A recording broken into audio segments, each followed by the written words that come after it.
Hi to all the SEBI Grade A aspirants. Guys, the 6 weeks which are remaining till your phase 1 are going to be very crucial. They can either take you towards elections, but if not spent well, they can leave you stressed and confused. इस video में मैं powerful 6 fundas की बात करने वाला हूं जो पहले भी बहुत सारे एस्पिरेंट्स ने फॉलो किए हैं। अगर आप इन फंडास को राइट सेंस में इंप्लीमेंट करेंगे, फॉलो करेंगे, the results would be there to be scene.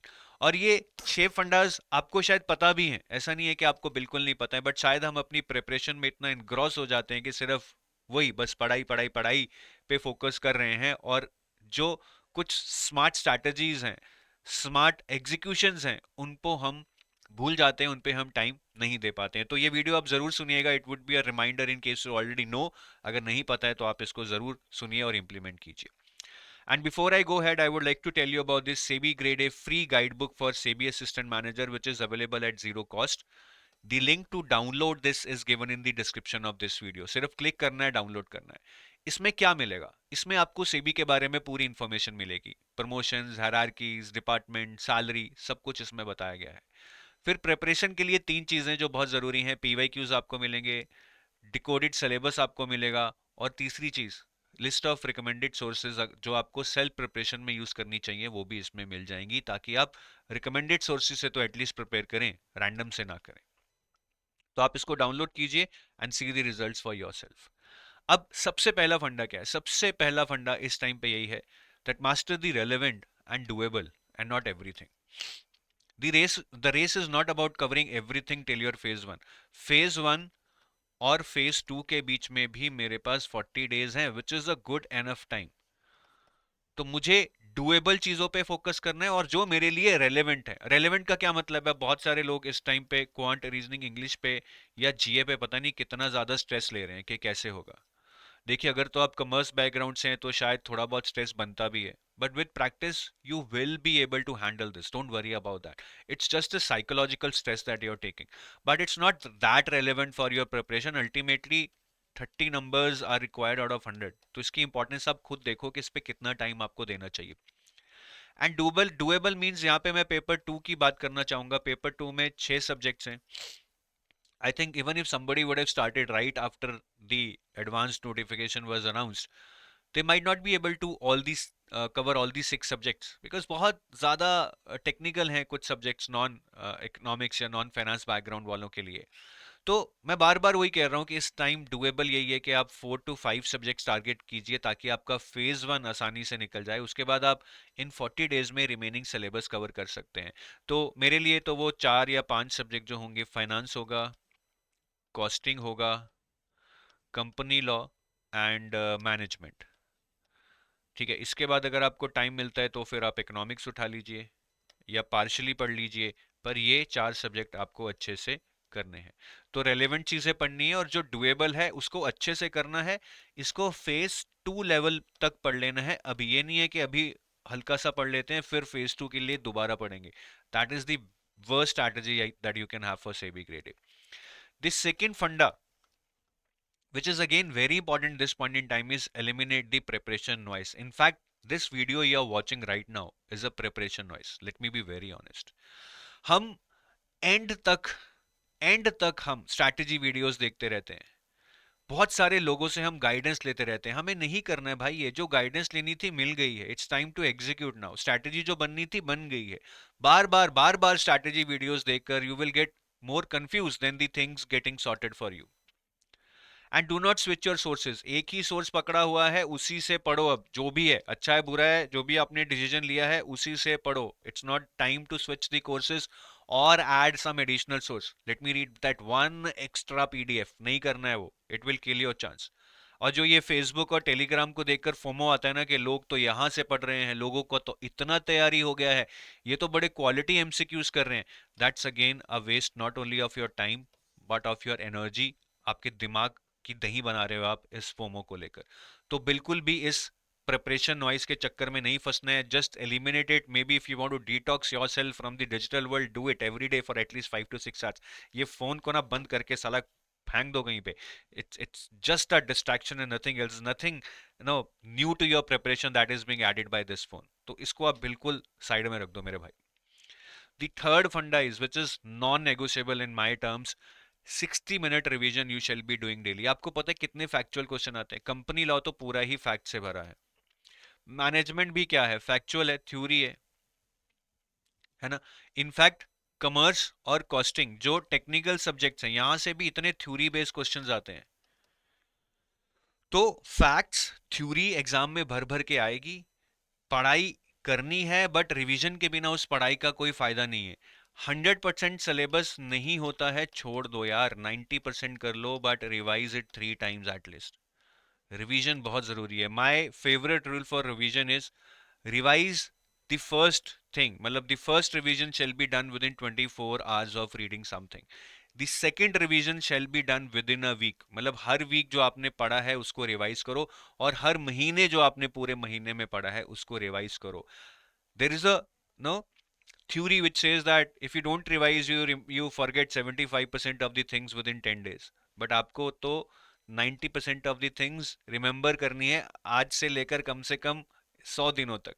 तो वो कैसे होगा? अगर ये रिवीजन को आप डेली 60 मिनट्स दोगे और ये 3 बार रिवीजन का फंडा आप अपनाओगे। दी फोर्थ फंडा which is again very very important, मॉक्स को देखकर सबसे ज्यादा दिक्कत क्या होती है कि मॉक्स में नंबर कम आए हैं, मोटिवेशन टूट जाती है, डर लगने लगता है। Mocks are definitely for evaluation, but that is not their only purpose, they are also to teach you. अगर आप 10 मॉक्स दे रहे हो, डोंट इमेजिन के फर्स्ट मॉक में ही आप ऐसा स्कोर फोड़ लोगे जिससे आपका सिलेक्शन हो जाएगा। Take your time, at least in 5 to 6 mocks evaluation करो, बट साथ में अपनी गलतियों से सीखो। उन गलतियों को सीखने से ही आपके 5 से 10 नंबर हर मॉक में बढ़ जाएंगे। So your selection is not hidden in your marks, I would say your selection is actually hidden in your analysis, which you are missing right now. आप सिर्फ मॉक देके नंबर देख रहे हो, खुश हो रहे हो, उदास हो रहे हो। हमेशा मॉक में अगर अच्छे नंबर आए तब भी ये देखो कि मैं कहाँ पे अपने नंबर लीक कर रहा हूँ, कौन से क्वेश्चन में नहीं कर पा रहा, कौन से क्वेश्चन मेरे गलत हो रहे हैं, किन क्वेश्चंस पे मेरा टाइम वेस्ट हो रहा है। कि मेरा चलो ठीक तो हो गया, लेकिन 3-4 मिनट लगा दिए जिसके वजह से मैं बाकी क्वेश्चंस को अच्छे से नहीं पढ़ पाया।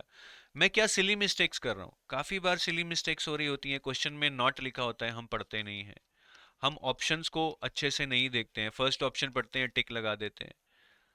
ठीक है, तो इस तरह की सिली मिस्टेक्स अगर हम कर रहे हैं, they are no negotiable. Again you should slap yourself 10 times for every that kind of mistake you are doing. ये चांस बार बार नहीं मिलते हैं लाइफ में, अगर एक आधे नंबर से रह गए तो एटलीस्ट अपने आप को कोसोगे नहीं, अगर इन मिस्टेक्स को अगर अभी आप पकड़ लोगे। फिर बहुत सारी दिक्कत मैंने देखा है कि you are not able to recall the content. के पढ़ा तो था सर, कंपनी लॉ के 3 क्वेश्चन गलत हो गए, याद नहीं थे। अरे भाई, तो वहां क्या हमारे चाचा आएंगे हमारे साथ जो बताएंगे? अगर याद नहीं है तो मैं बता देता हूँ। अगर याद नहीं है तो याद कीजिए भैया, उसको रिवाइज कीजिए। सो ये एनालिसिस बहुत ज़रूरी है कि कहाँ मैं मार्क्स लूज आउट कर रहा हूँ जहाँ लूज आउट नहीं होने चाहिए थे। अब कोई question out of the syllabus आ गया, कुछ नहीं कर सकते हो। कोई क्वेश्चन बहुत टफ आ गया, कॉन्सेप्ट पढ़ा था बट क्वेश्चन ही बहुत टफ आ गया, न्यूमेरिकल बहुत टफ आ गया, कुछ नहीं कर सकते हो। बट यहाँ पे तो मार्क्स लूज आउट मत करो ना, यहाँ पे तो आपका कंपटीशन मार्क्स लूज आउट नहीं कर रहा है, तो आपको भी नहीं करने चाहिए। Fifth again which I have been stressing again and again in case of SEBI is EQ greater than IQ. IQ in my opinion is knowledge. हम बहुत सारा पढ़ लेंगे, हम डेली 5 घंटे पढ़ रहे हैं, हम टोटल 400 घंटे पढ़ लेंगे, बट एंड में होगा क्या? ये 90 मिनट में मुझे अपना सिलेक्शन दिखाना होगा, मुझे दिखाना होगा that why I am the best, why I am better than the rest. और इस 90 मिनट में सिर्फ नॉलेज काम नहीं आएगी, ये काम आएगी to a certain extent, but क्या मैं अपनी एंग्जाइटी मैनेज कर पाऊंगा? क्या मैं क्वेश्चंस को सही ऑर्डर में कर पाऊंगा? क्या मैं सही क्वेश्चंस को सेलेक्ट कर पाऊंगा? क्या मैं टाइम मैनेज कर पाऊंगा? बात ये नहीं है कि आपको कितने क्वेश्चन आते होंगे, बात यह है कि आप 90 मिनट्स में कितने क्वेश्चन सही करके आएंगे, under pressure, under time constraint, under that view के यार ये क्वेश्चन करना है या नहीं करना है, क्वेश्चन छोड़ना है या नहीं करना। तो ये सारी चीजें आपको अभी सीखनी पड़ेंगी, और ये सारी चीजें इमोशंस पे बेस्ड होती हैं, इसलिए अपने इमोशंस पे कंट्रोल लाना, इमोशंस को सही तरह से यूज करना एक आर्ट है which needs to be developed. और ये आपको अभी करना होगा, अभी करना होगा। इसके लिए मैं हमेशा से बोलता हूँ 5000 एमसीक्यूज के अराउंड आप प्रैक्टिस करो, 20 से 25 मॉक टेस्ट दो, तब जाके you will feel at ease कि हाँ यार मुझे आदत सी पड़ गई है इन मॉक्स को देने की, टाइम को मैनेज करने की, एंग्जाइटी को हैंडल करने की, ताकि एग्जाम वाले दिन कुछ बहुत ज़्यादा अलग आपको फील ना हो। And the last thing which I want to tell you today is that the exam preparation is very stressful. मतलब क्या क्या थॉट्स नहीं आते हैं यार, कॉन्फिडेंस की धज्जियां उड़ जाती हैं, ऐसा लगता है कि मेरा तो नहीं होगा। Everyone at some point in time feels कि यार लेट मी गिव अप, मेरा नहीं होने वाला है। But I think hope and faith is something that should keep you going. Always tell yourself, I will reach the finish line. I am getting better every day. Faith keeps you stable when the syllabus is big. Faith keeps you calm when the mock goes bad. Faith keeps you moving when others stop. Aspirants who lose faith lose momentum. Aspirants who hold faith finish strong. And you are a strong aspirant. You are an aspirant with faith. I believe in you. And please let me know in the comment section whether you believe in yourself and whether you will have this faith irrespective of what is happening in your preparation. So that is all I wanted to tell. और अगर अभी भी कुछ लोगों को लगता है कि उनकी प्रिपरेशन सही दिशा में नहीं जा रही है, they are looking for some courses or something, then they can go to our website.